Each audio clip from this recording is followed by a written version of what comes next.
And a happy new year, everyone. For the first time in 2024, we welcome you to the It's Official podcast presented by First Bet and Express Bet. That's Jeff Siegel. I'm Jeremy Plonk. Jeff, the horses got a year older on January 1. Thankfully, we did not. I feel like I got older, though. I mean, it was a long week, and I had a lot of racing. As a matter of fact, it was so long, we didn't even have a show last week. We were so busy. But so we got some ground to make up here. And we're going to go back in the last couple of weeks to see if we can find something worth talking about. There are plenty of things to talk about. Hopefully, we'll set you up for the first weekend of racing for the new year. And there are some important races, especially for 3-year-olds. But we'll go back and look at some of the races that took place in the last couple of weeks. And we have some opinions on what might be worth following, or who might be worth following in the next month or so. Sometimes we'll agree, sometimes we'll disagree, but we'll go one-on-one. We want you to go one-on-one this week in the Beat the Host contest at Express Bet. It returns. I want to say this is about the 17th year, something like that, for Beat the Host. It's been going on a long time. So Pete Aiello, track announcer at Gulfstream Park, is going to be the first host you have to beat. The last 5 races on the card Saturday at Gulfstream. The first 5 races on the card at Santa Anita will be the 10 contest races. Check out more at the blog section at expressbet.com and at news.first.com throughout the course of this week for the Beat the Host contest. Registrations are opening on Tuesday for that. Be sure to play. All your money goes into the pari-mutuel system. You're making win bets into the pari-mutuel pools. So anything you hit in pari-mutuel money is yours. Contest money each week. Season-ending prizes. Try to beat the host once and qualify for the final table at the end of the season. My favorite handicapping tournament of the year. Beat the Host starts this weekend. Jeff, you'll be a host later on in the spring, as will I, but it's all up to Pete to hold it down for us homeboys this week. And I assure people that when my week comes up, I will be eminently beatable. So definitely play when I'm on.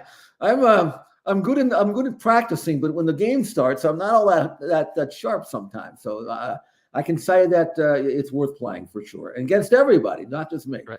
All right, let's get to our 5 topics this week on the bid board, shall we? We start off with a reminiscent of the opening week or so at Santa Anita. Started on December the 26th. Reflections of the first few days of racing at Santa Anita. Jeff, in your backyard, I know you were doing the handicapping seminars on the simulcast feed. You got to see some of these races up close and personal. Let's start with Easter winning in the San Gabriel Stakes. Now 3 for 3 since coming to Phil D'Amato's barn. 2 lengths back, War at Sea. Easter on the outside of them. Missed the cut, has been covered up and is having a sweet trip. And he's now coming after Tio Magico as Easter lengthens stride with huge momentum in the middle of the race course. And Easter and Antonio Fresu, 3 straight stakes victories. This time it's the San Gabriel. Missed the cut was a very good second. Tio Magico third, and War at Sea finished 4th. As Frank Miramati said, 3 in a row, the Lure, the Seabiscuit, now the San Gabriel. This is the best horse maybe on turf in California, maybe beyond those borders, Jeff. A French expat, a former Graham Motion trainee on the East Coast. So there's a little geography beyond just being really good at California right now. New Yorkers know this horse. He ran several times, I think like 8 races in New York before he showed up here. And he ran some good races, nothing that would make anybody believe he'd be a top-class grass horse. But he is now, at least based on what I've seen in California in his 3 races. Again, you mentioned the one, the Lure, the Seabiscuit, now the San Gabriel. He does it with an electric turn of foot. It's one of these horses that he can lay fairly close, but he's best when he's held up, because no matter how fast or slow they go up front, he just blows them away from the quarter pole of the wire. And now, for whatever reason, because obviously Graham Motion's a top trainer, but Easter has been taken to a different level now by Phil D'Amato. He was a decent sort of horse in France, ran in the Guineas over there, but nothing like now. And while he can be very effective at a mile and an 1/8, his turn of foot is just as good, is just as sharp. I wonder. I mean, I haven't read anything. I don't know whether Phil's going to think about the Pegasus World Cup turf later this month, but man, for the money that they're offering, I would have to think that they would take a shot based on his form here. And I mean, he is head and shoulders above anything out here in California right now. It could be the D'Amato factor moving the horse up, of course, and also the top of ground running, right? You've got a different kind of turf out there at Santa Anita than what he had in France and then what he had in New York as well. So maybe he likes those pool table turf courses, as you like to call them, and the Breeders' Cup being in Southern California at Del Mar this year could be a good thing to be on the West Coast for a runner like this towards maybe the mile division. Easter, one to watch off of 3 straight wins now, winner of the San Gabriel. Also at Santa Anita, as we look back over the past weekend, a turf filly who really has made a mark here in the States this year at the end of her 3-year-old season. She did it again. Her name is Anisette, and she was best in the American Oaks. Best has had it all her own way. Here's Anisette angled out for the final 1/8 of a mile, and Anisette breezing up alongside Be Your Best. Be Your Best, Anisette overpowers her in the stretch and will win convincingly. Under Umberto Rispoli, Anisette sparkles home in the American Oaks. When she's good, she's really good, Jeff. And within that 3-year-old filly division with that kind of double restriction, she's just been absolutely almost unbeatable. Against the older horses, it'll be tougher as we get into this 2024 season, because then you start taking on some of those older Chad Browns and some of those horses around the country in the big races in the open filly and mare turf division. What do you make of Anisette? Well, I think by the time that she runs back, and it might not be till the spring, and the game lead, Leonard Powell saying that he knows that it's going to be a competitive long year for her. There's always races for fillies and mares. He wants her not to be over raced. So I think she probably won't run until the spring. And he also pointed out how well she runs fresh. So I think they're going to be relatively conservative with her, only because, number one, that's the way she wants to run. And number two, the Breeders' Cup is out here at Del Mar. She won the Del Mar Oaks last year. There would be no reason to believe that she couldn't be of that level. She almost is. She's got 2 defeats. She's been first or second 8 out of 9 times. So she generally gives you everything she has. She got beat in the Autumn Miss behind Ruby Nell, who was a breakaway miler that got loose on the lead, ran everybody off their feet, and couldn't catch her. And then before that, second to Didia, a really high-class older mare, and that happened during the fall meeting when she was still a relatively young 3. So I think you've got a chance for Anisette to be a major national player in her division. I'm sure Chad will have about 10 of them. But at least out here in California, again, this is the kind of filly that should be able to completely dominate her division. And then we'll see how much she develops to a point where she can handle world-class competition. And as you mentioned, plenty of races in this division to stay on the West Coast. There's really no big incentive to come east. Maybe Beverly D if you want something with some national repute later in the year. But plenty of spots for Anisette to stay west, and with the Breeders' Cup out there in the fall, that makes sense for the 24 campaign. One horse we already know who has Breeders' Cup credentials is Speedboat Beach. He ran a good one in the Breeders' Cup Sprint. He was back against 3-year-olds in the Malibu, and he took care of business. They're at the top of the stretch, Hijazi and Speedboat Beach. Speedboat Beach has another gear and opens up a length on Hijazi at the 8th pole. 4 more to Giant Mischief and Damon's Mound. It's Speedboat Beach and Flavian Pratt. Hijazi trying hard, but Speedboat Beach has won the Malibu decisively by 2 lengths over Hijazi. This is one, Jeff, that traveling would make a lot of sense. There's some big money around the world in sprint races and across the U.S., sprints and miles. When you just think of the first 6 months of the year, you could go to Dubai for the mile race there, the Godolphin Mile. You could sprint in the Golden Shaheen. There's a lot of money involved there. And then, of course, the Met Mile by the time we get to June. So there are chances for Speedboat Beach to get out of California throughout the course of the year. He's really good, and that sprint division is strong. But here's the irony of the whole thing: is what you just said is true. But man, I think he'd be much better at a mile, or maybe even a little farther. Even Bob Baffert said before the race in Malibu that he thought 7/8 would be better for him than 6. And of course, in his last race, his previous race, he ran in the Breeders' Cup Sprint behind Elite Power and Gunite. But he comes out of that race to win a Grade 1. The Chosen Drawn was behind him in that race, came out of the race and won a stake. Hoist of Gold came out of that race and won a cigar mile. So to me, what I would do with him, and I will tell Bob this, not that he'll listen. Well, sometimes he kind of listens, or at least he pretends he does anyway. I mean, going overseas to Dubai for a mile race like that, I mean, I think he would absolutely just wire that group. he said that he felt 7/8 would be better than 3/4 because he says Speedboat Beach isn't really that quick. I mean, he can't go 21-1, 21-2. And when you run him 3/4 of a mile, you almost have to. Right. But going a mile, you can kind of fall into it and then keep going. And maybe even farther than that. His sire won a Breeders' Cup Classic. So there's that.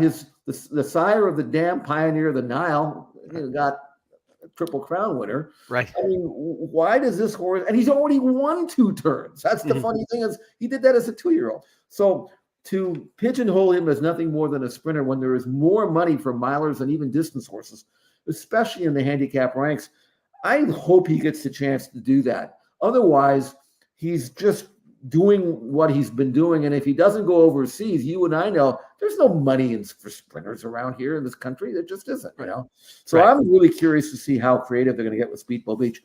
All I know is that he's only run 7 times. He's fresh, 4 wins in a second. This race was very, very good. He took heat and drew off. I just think Speedboat Beach is going to be, if he's in the right spot at the right time, he's going to win a major, major race somewhere. Last fall, we speculated whether or not he should go in the Breeders' Cup Dirt Mile or the Sprint. The Dirt Mile, you would have faced Cody's Wish, obviously. And the Sprint, there was no easy task in there with Goodnight and Elite Power. Baffert had National Treasure to go in the Dirt Mile, so maybe splitting their contenders that way. And National Treasure ran an outstanding race. Head-to-head, who do you like better, National Treasure or this horse here, Speedboat Beach, going a mile? If Speedboat Beach had been in the mile race, National Treasure and Cody's Wish would have been, where'd he go? Where'd he go? He wouldn't have come back, Yeah, he wouldn't have come back. I mean, that's how high I am of him. I liked him as a 2-year-old too, but Bob was running him 5/8 on the grass. He didn't really know what he had, and maybe he still doesn't. But I just think he's got a chance to be special this year. And again, the older handicap division right now looks rather modest. Let's put it that way.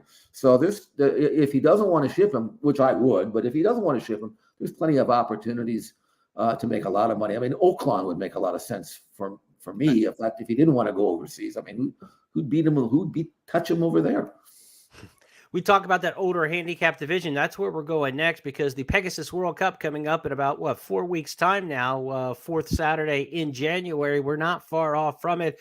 Who's going to be around for that big multi-million-dollar race? The older division taking shape a little bit with a couple races over the past few days. We saw the San Fernando in Southern California. We saw the local prep for the Pegasus World Cup and the Harlan's Holiday.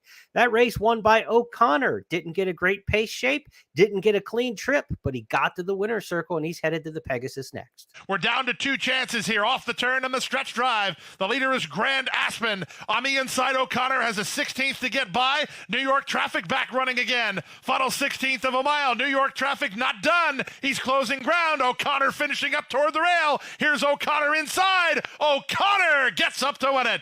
Second is Grand Aspen, third is New York Traffic, and fourth is Steel Sunshine. The Harlan's Holiday to O'Connor. Jeff O'Connor for Saffie Joseph Jr. headed towards the Pegasus World Cup, where he'll probably join stablemate Skippy Longstocking in the gate there. O'Connor was a winner in the fall meet at Keeneland in the Fayette, going a mile and an eighth. That race, the Harlan's Holiday that we just saw, used the 16th pole finish line, mile and a 16. So different dynamics there. He looked vulnerable to me on paper going into that race because of the race shape and because of the short stretch, and he still got it done. What do you make of O'Connor moving forward? Well, I'll agree with you there. I don't think that's his best race. He won it. I'll give him credit for it because I thought maybe he was using the race as kind of a tightener or a prep for the Pegasus. Maybe he was, and he's still good enough to win. He got through inside. I don't think it was a great field or anything like that. Grade 3, the 100 Byron number is probably not going to be good enough to win later this month. But maybe it will be because I'm not really sure who's going to be in there. Doesn't look like White Aario will be. The Colton, California, who won the race out here, that was a similar type of race, doesn't really inspire me at all. Newrange. So I mean, to me, man, I don't know where the handicap horses are going to come from.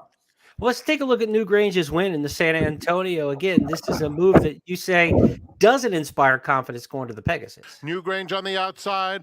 Brickyard Ride hanging tough at the rails. Subsanador at the rails. Stiletto Boy top of the stretch, and Newrange tries to sprint away. Brickyard Ride's running a big race along the rail and not done yet. Subsanador still has 4 to make up in the final furlong. It's Newrange well off the rail and in control. It will be Newrange and Arad Ortiz Jr.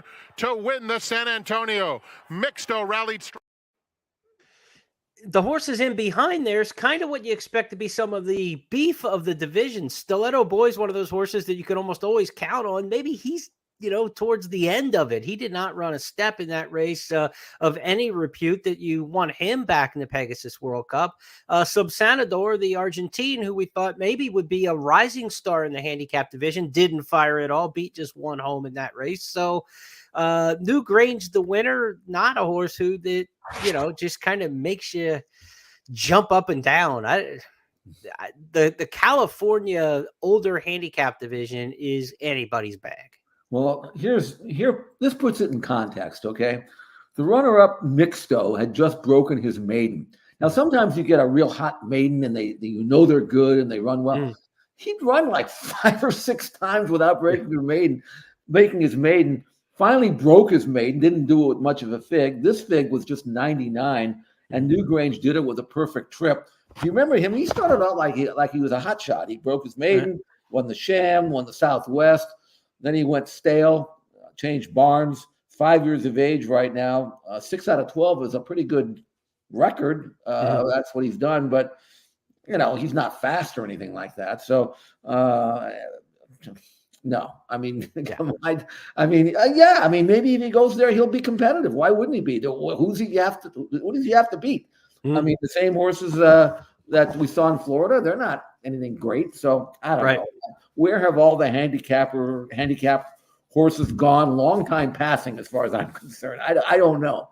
Right. Well, the star of the stars is training. You saw him out in Southern California just recently. In fact, New Year's Day yesterday, White Aario was out for a spin for the Rick Dutrow stable. No target guaranteed next, but they're assuming, the Saudi Cup Dubai kind of international travel. Yeah, I guess if he's kind of kicking down the barn, Jeff, they could, change gears and say, why don't we take a shot at the Pegasus as a tune-up between the Breeders' Cup Classic? But your thoughts on how White Aario looks in the morning as he heads towards this 5-year-old season? Well, I wasn't that keen on him in the Classic because I wasn't crazy about the way he was training. Now I'm watching him here. He looks great to me. So if he won the Breeders' Cup Classic and I didn't like the way he was training, and then I see him now, and he might even be better now than he was then, and he was pretty good then, a lot better than I thought he was. So, maybe they just bypass the Pegasus and go straight overseas. There's a lot of money no matter where he goes, but what a good time to have a good handicap horse. A good older horse, because I'm not sure where they're coming from. Arguably the two best 3-year-olds from last year who you would think would feed into this division now. They're both retired.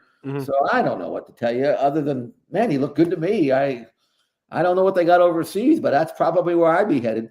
Yeah. National treasure maybe for the Pegasus. We could see him back off that second in the Breeders' Cup Dirt Mile, last year's Preakness winner, of course. And Smile Happy's listed as a potential starter in that one. He's gotten decent for Kenny McPeak. He can't stay healthy and put together a long sort of campaign, but on his best day, he's been a pretty nice horse.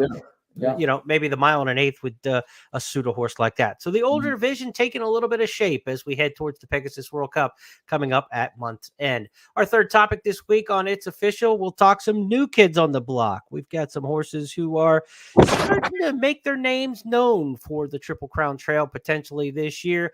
One of those appeared at Santa Anita last weekend. It was Imagination. This is $1 million son of Into Mischief. Bob Baffert trains, and Imagination stretched out around 2 turns with success. And it's Imagination with a 2.5 length lead. Indispensable, fully extended, but trying very hard in second. They come to the 8th pole dominating.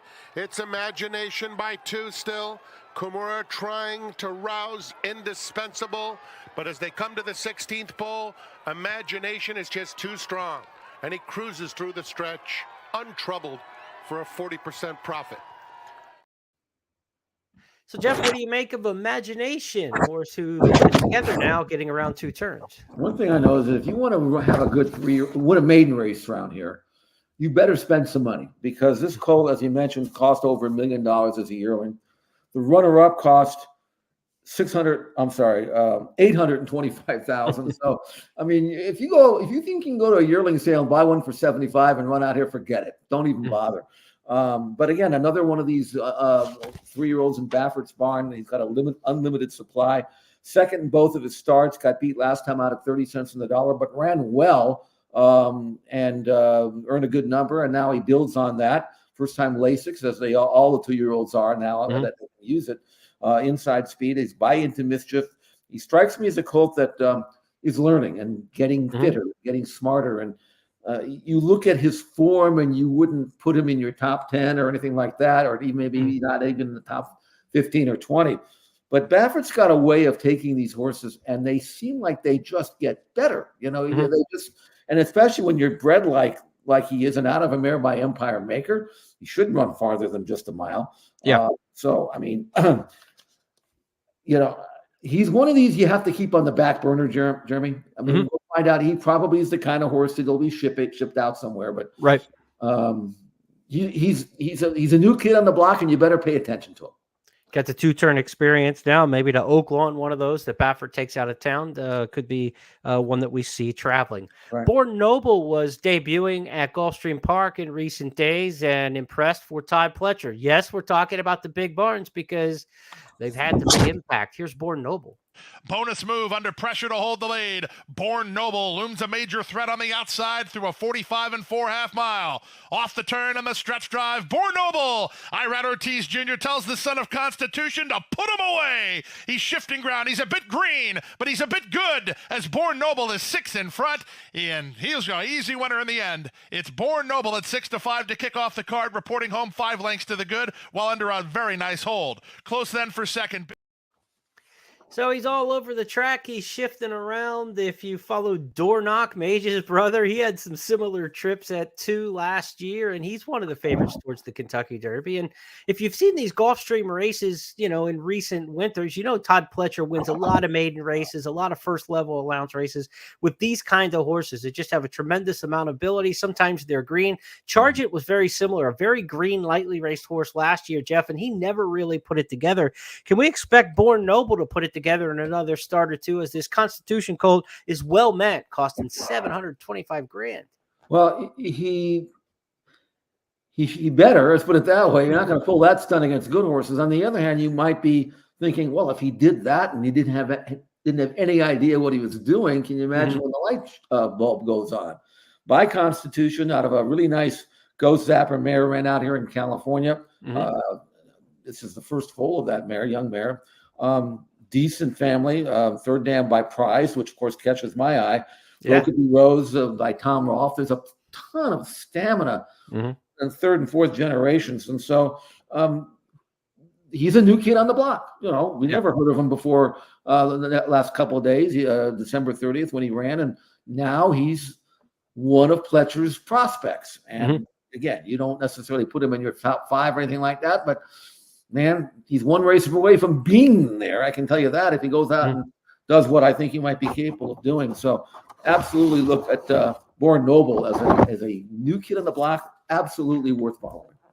Pletcher sends a lot of them over to Tampa this time of year off this kind of form and late bloom, winning here at the end of the season in 12:30. So you could see this horse at Tampa. I could definitely see Bourne Noble trying that path in the coming weeks and months. Now, we did talk about the big barns. We talked Baffert, we talked Pletcher, but you could get a good horse, right? I mean, we just saw Gustavo Delgado win the Kentucky Derby and Jenna Antonucci win the Belmont this past year. How about Ron Moquette? He's got one named Time for Truth, who was a winner at Oaklawn recently. way. Time for Truth in front. He's on the rail now. Chun Money got a breather around the turn. He's coming back at him, and those two are locking horns at the top of the lane. Go Captain in the third position. Losing ground is the top pair right together approaching the furlong pole. Time for Truth inside. Chun Money is outside. Time for Truth with a length lead. Chun Money trying to get by him, but Time for Truth starts to inch away. Time for Truth, the first time starter by Omaha Beach, is going to do it for the Ron Moquette barn. Time for Truth, your winner. All right, let's talk about this one on the Arkansas Trail. Well, I don't have a buyer number on him, but he did earn a 102 Equibase fig. That's strong. Now, you look at this colt. He's by Omaha Beach, first crop. Omaha Beach, he may have been the best colt in his crop. Never had a chance to prove it for Richard Mandela. But he's had some nice horses so far, and out of him, everybody looking at Lucky. So theoretically, he should run on. But here's the thing about him. He sold at the sale, a 2-year-old training sale in Ocala, and he breezed during the preview session in 9 4/5 seconds, which is absolutely smoking, which means that every big shot who had $1 million or more to spend had to look at him. You don't breeze that fast and that well and get ignored. And yet, when he went through the auction, when he went through the ring, he only brought, and I mean only, $47,000, which means everybody passed on him. So I don't know what his legs look like. I don't know what physical problems he may have had. But when you breeze that fast and nobody buys you or nobody bids on you, there must have been an issue. And yet he went out first time out and ran very fast, looked good traveling, won the race by more than 2 lengths, ran fast, won stylishly, and again, bred to run a little farther. I don't know what to make of him, Germany. His pedigree is decent. It's a decent family. So what do you do with him? I mean, you take him for at face value, or do you have doubts? I don't know. Well, you probably want to say, let's see it again, right? And it's going to get tougher. You're not going to get a lot of allowance races at Oaklawn. They don't fill many 3-year-old allowance races this time of year. So he's probably going to have to step up into the stakes ranks, maybe a little bit later in the meet. But it took a long time to get this horse to the races too, right? He didn't debut until 12/31, right? The New Year's Eve. And that's probably a credit. Like you said, he had some issues coming out of the sale, obviously, physically, so they gave him time, and they were rewarded for that with a nice debut victory. So he might be one that needs time, and one we're looking at farther down the line, and not just a prospect who goes from this race and 4 weeks later is into some, grade 3 and trying the Southwest or something on President's Day. Yeah, that's probably not what we're looking at. I hope they let him be what he wants to be. I mean, maybe eventually he'll go a mile, but you don't need to be throwing him into the fray right off the bat.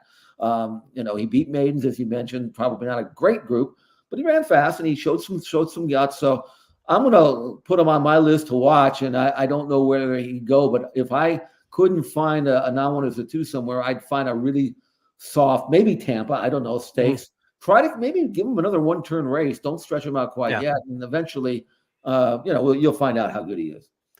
Those are the horses who are the new kids on the block amongst these 3-year-olds. Our Triple Crown Tracker segment is up next, where we've had 3 stakes races of repute here in the 2/3-year-old division in recent weeks at Fairgrounds, at Oaklawn, and also at Gulfstream Park.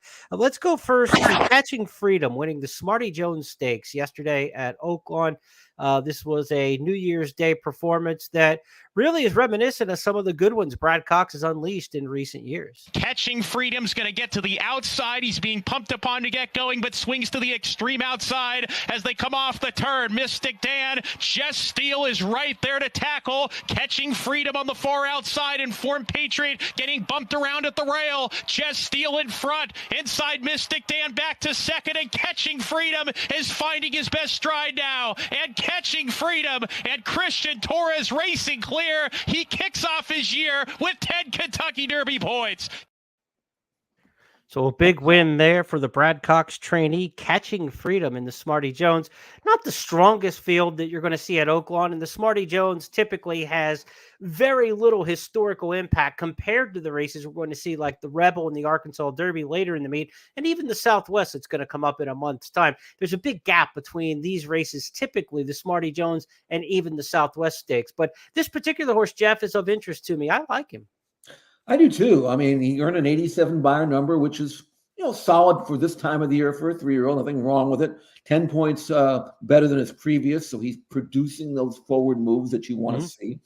By constitution, so there's no reason he shouldn't run on and out of a mare by Pioneer of the Nile. So he has the pedigree, and he obviously has the looks. They gave $575 for him as a yearling. So, I mean, he's got to be good looking too. So, I mean, I think Brad's got a chance. I mean, he has a right to be optimistic here, and did it the right way. It looks like he'll run on. So he's progressing at a proper rate. He's not there yet, but he's headed in the right direction. I think he's okay. Reminds me a little bit of Angel of Empire from last year. That style, the connections. I like the way he's moving forward. And his race at Churchill in the fall when he ran fourth as the beaten favorite was behind a horse both you and I respect a lot, Parchment Party for Bill Mott, who is a 3-year-old that you want to put a ring around, I think, to look forward to. He's in my top 10. I'll tell you that. Parchment Party is one of the horses I'm looking forward to in my Countdown to the Crown series, which kicks off this Friday. So this flatters the form of that race from the fall at Churchill as Parchment Party now has an allowance win, a maiden win, and moves up into the stakes ranks. But certainly the victory by Catching Freedom in the Smarty Jones looks good for that runner. It looks good for his former foe, Parchment Party. Another 3-year-old stakes race that we saw in recent days was yesterday's Macho Man. That won by Otello, the New York shipper for Christophe Clement. He's buried down, but he finds a way through. Needs room toward the rail as they straighten past the quarter pole. Otello's trying to squeeze through a very tight opening with the advantage now. First World War comes away with the lead. To the attack now, no more time. Inveigled had to wait for room and is down the center. Sea Streak is fighting very hard. There's an 1/8 of a mile to go in the Macho Man. Sea Streak hard up against the rail. Inveigled down the center. Otello loose for the drive. First World War between. First World War. Otello gets up. Otello and Luis Saez win a thrilling renewal of the Macho Man in 137-3. I needed Sea Streak on the rail to hold, at least even hold for second in the exactness. And that was a tough beat in there. He ran his eyes out. But look, a couple notes in here. First World War, the horse who ran second, also came out of that same race with Parchment Party and the winner that we just saw at Oaklawn Park for Brad Cox, that being Catching Freedom. So that race obviously becomes even more live as we talk about it. But what about the winner, Otello? The one start in New York for Clement now gets a real education in this race. He did, and I'll give him credit for his ability to find victory when it's needed the most. In the last 20 yards or so, broke his maiden by a neck. This one he won a cavalry charge, official margin a half length. Number was modest, 76, so he's really going to have to step it up in terms of that. But he is by Curlin, and because of that, there is hope that he will progress with maturity, with distance, with experience. He's got that going for him. And so far, he's been a couple of one-turn miles. When I think maybe when he gets a chance to go 2 turns, he'll improve. But he has moxie. I like that. I like horses that can snatch victory when it's needed the most. Right under pressure. They all kind of finished in a heap, which usually means it was a slow race. So I even think I think Christophe Clement doesn't know what he has. I think he was quoted as saying, "Well, I don't get the chance to train too many Curlins." Yeah, but maybe this colt will be okay. So I think he's realistic. I think he's all waiting to see what he'll do next time, and we'll find out how important he's going to be in this class.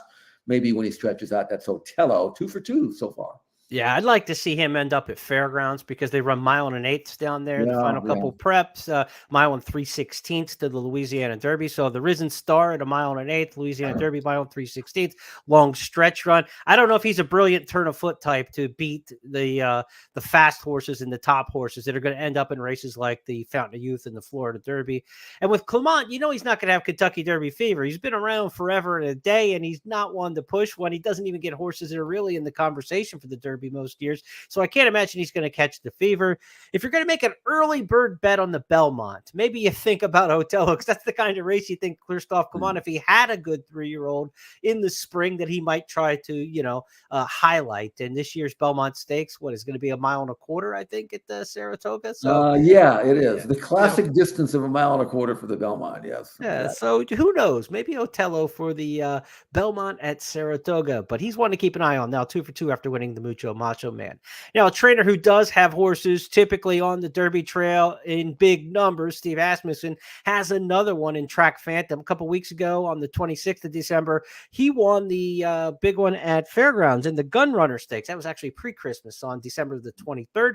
Let's go back to that victory, and I think the top three in here are all really nice horses. As they straighten away, it's Track Phantom in front after 3/4 in 1 minute 12.04 seconds. Track Phantom leads Nash by 2. Sneed charging hard on the outside. Nash is third toward the inside. It's Track Phantom who's still finding as they come down toward the final 16th with Footprint back in fourth. With Christian Torres, Track Phantom is leading home Sneed. Nash is third to Track Phantom and the Gunrunner. Track Phantom has won it by a length to Sneed. Now, the disappointment in there was Nash off that huge victory, big number. I think he won by 10 in the most recent start. He was favored in that spot, did not get it done that day. But, of course, Track Phantom for Asmussen, a high-quality 3-year-old moving forward. And the runner-up Sneed in there is one I really, really like. Brendan Walsh trains that one.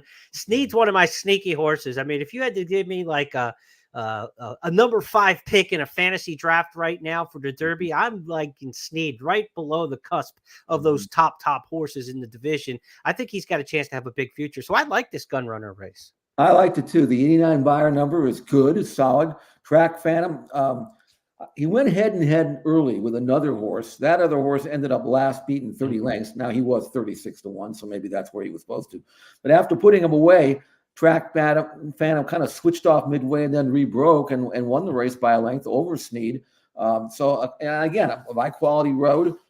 He's a colt that was coming off a maiden win by 5 lengths, comes right back on the stakes and wins with another forward move on the buyer scale. So Track Phantom's got a profile that I really like. Yet another horse.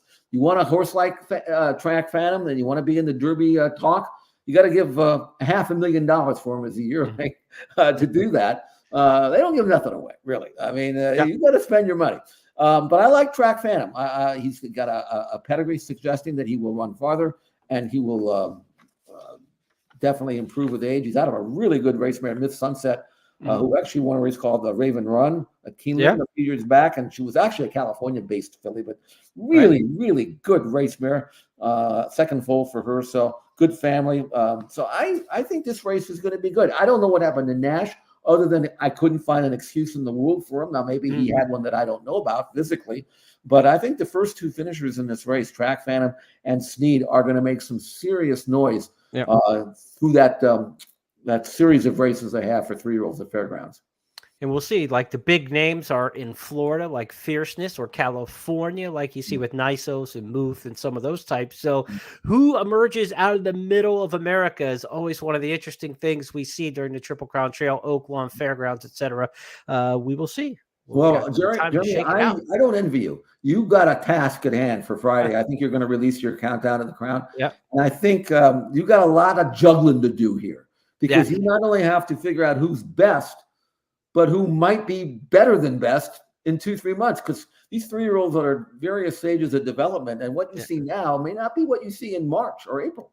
Right. And you get some horses who are really good sprinting, and you're like, well, what are they going to do? Valentine Candy, right? We just talked about that horse from Steve Asmussen, won again over the weekend sprinting, but doesn't seem to be like there's a big interest in going long with that runner. Could be the next Matoli for him, you know? So you've got some horses who have credentials, winning 2 stakes early in the meet at Oaklawn like that, but not necessarily horses you're thinking of as Triple Crown prospects. So those are the kind of things that we're juggling and trying to figure out as we start countdown to the crown for the 19th season, started in 2006.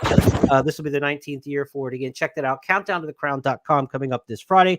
We will preview the Jerome Stakes and the San Vicente, which are the 2 big races on our Triple Crown tracker this weekend coming up. The San Vicente, 7/8 of a mile at Santa Anita on Saturday. The Jerome is a 1-turn mile, features the Remsen 3rd place finisher, drum roll please, for Brad Cox, and also Regalo coming north from Laurel off back-to-back wins. Only 5 entered in the Jerome. Not going to be a great gambling exercise. We'll see if anybody of significance comes out of that one. The draw for Saturday's race at Santa Anita, the San Vicente, will be Wednesday. So we'll find that field out later in the week. Be sure to check out my previews and handicapping. And Jeff and I will handicap those 2 races, I'm sure, in our Friday podcast coming up this week when we reconvene for the First Call podcast. Our final topic each week on It's Official is our Stars of Tomorrow segment. We've already teased this a little bit with new kids on the block, so we've got a lot of fresh faces. Why not? It's the first week of the new year, so we're thinking ahead right now. Let's look ahead to a future star named Kinza, a big winner here last Friday. As the field turns for home, it's Kinza just in front, Miss Bojay, followed by Coastal Cowgirl Tahini on the outside, Splendora at the fence. Final furlong, Kinza has widened to lead by 4. Splendora comes through along the inside, but it's Kinza in a sparkling debut, overwhelming the competition and striding out to win by 7 easy lengths. That was the way the filly wrapped up her 2-year-old season. So we were hinting at some of those horses that are new kids on the block for the Triple Crown to go. Maybe Kinza towards the Oaks. Well, I'll tell you what, she's by Carpe Diem, and he stands in Louisiana now. Windstar kind of gave up on him. And yet this filly, pedigree or not, brought $350,000 in the 2-year-old in training sale at Timonium. She'd been in through the auction twice before that, as a yearling, I think as a weanling and a yearling. Or anyway, she brought something like, I don't know, 13, 14,000 and then maybe 17,000, but she went through the ring at 350. Pedigree be damned. You go back and look at her breeze on video on the Facing Tipton website and your mouth drops. I mean, it's just, what? This looks like ruffian. I mean, that's how impressive she was. So they gave all this money for a stallion who stands for 3,500.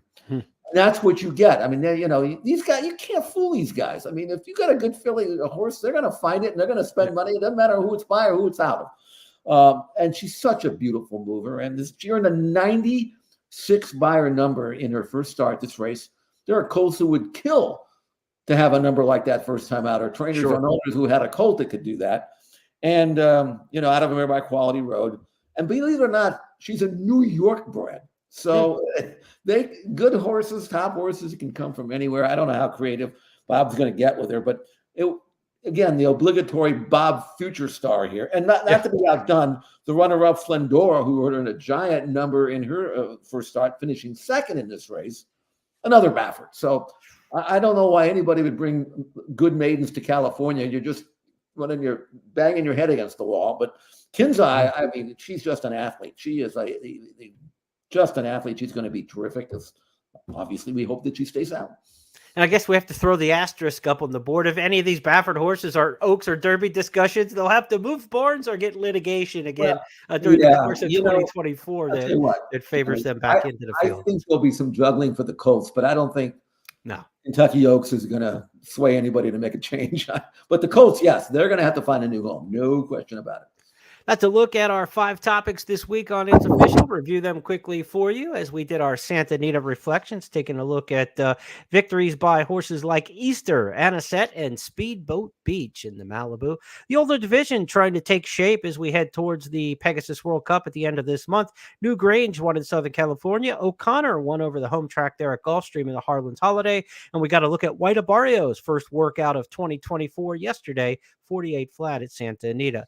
As for the new kids on the block, we've got a couple new ones to take a look at. In Imagination, $1 Million Bob Baffert, an impressive 2-turn winner. Bourne Noble for Todd Pletcher drew off in the debut at Gulfstream. And Time for Truth for Ron Moquette outran him at Oak Lawn Park on New Year's Eve. Our Triple Crown tracker takes a look at the Smarty Jones Stakes win by Catching Freedom. Otella winning the Macho Man after a troubled trip. And Track Phantom winning off in a good-looking edition of the Gunrunner Stakes at Fairgrounds. This week, we'll talk Jerome and San Vicente in our handicapping show on Friday. And our star of the future was Kinza, 96 buyer debut for this first-time starter by Carpe Diem for the Bob Baffert Barn. Those 5 topics are now official because Jeff Siegel and I said so. That's the way we play the game, and we'll do it all again next week. Rarely that we take days off on this one. We do it about 50 times a year. Last week, we took off for opening day at Santa Anita and observing the Christmas holiday. We'll be back each and every Tuesday with It's Official, where next week, Jeff, we'll have 5 more topics on the board, and we'll do it all again. Should be a fun weekend of racing coming up here this weekend, and we'll have some more topics to talk about. Great mix of racing for 3-year-olds, older horses as well this weekend around the country. We'll handicap them on Friday in our first call show. But out here in California, we had a very good week of opening week. Good quality racing, fair racing. The weather was a little wet. By the way, I want to give props to Santa Anita. I know I work for him, but that's okay. That we had about a half an inch of rain on Saturday, and the turf course took it in stride. It was, you could barely, I mean, it was rated good. It was a little slower than normal, but not bad. And then Sunday, with one day off since the rain, it was back to being fair and firm, and the horses got over it. We used to have some trouble with our turf course a few years, not several years ago, and they fixed it. Better drainage now. I think it's the best grass course in America. So I wanted to say that based on what I saw last weekend, and we use it a lot. Half the races at Santa Anita are on grass, and it seems to take the pounding and as well as anything. So kudos to the people who take care of the grass course and who figured it out finally after all these many years in which it was being criticized. Couple betting notes as we say goodbye for the week. The Coast to Coast Pick 5 wager returns this week, and it's going to be Saturdays and Sunday. It's going to get you 5 races from Gulfstream and Santa Anita each and every Saturday and Sunday over the next couple months. So be sure to check out the Coast to Coast Pick 5 wager. And also, again, reminder, Pete Aiello, the first host up in the Beat the Host competition. If you want to start handicapping, they've already drawn Saturday for Gulfstream. It's the final 5 races on the card at Gulfstream. It'll be the first 5 races for Santa Anita's Saturday card. Those will be drawn on Wednesday for Saturday. So Beat the Host is back this weekend, as is the Coast to Coast Pick 5. On behalf of everybody with First Technologies and my partner, Jeff Siegel, I'm Jeremy Plonk. Have a great week. We'll talk to you on Friday.